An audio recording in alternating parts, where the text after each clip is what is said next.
Welcome back to the channel. In today's amazing tutorial, I'll show you how to create a V2Ray slow DNS config file for blazing fast internet speeds and set it up on the HTTP custom app. If you're searching for a reliable and speedy connection, you've come to the right place.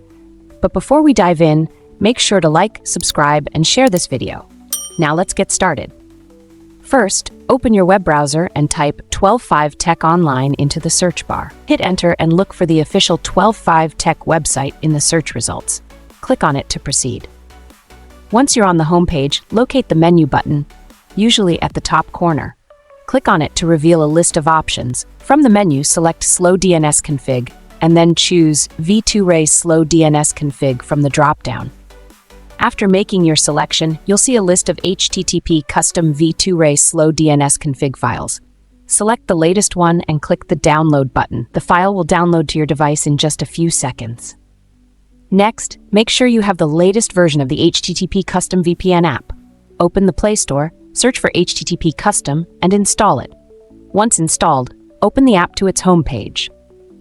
On the app's home page, click the plus button and a pop-up window will appear. Select Open Config, which will open your device's download folder. Locate the slow DNS config file, click on it, and it will import in just a few seconds. Once the file is imported, tap the Connect button. That's it. You're now connected to a secure and fast internet connection using the V2Ray slow DNS config file on HTTP Custom. If you found this tutorial helpful, don't forget to like, subscribe, and share this video. Thanks for watching, and see you in the next one.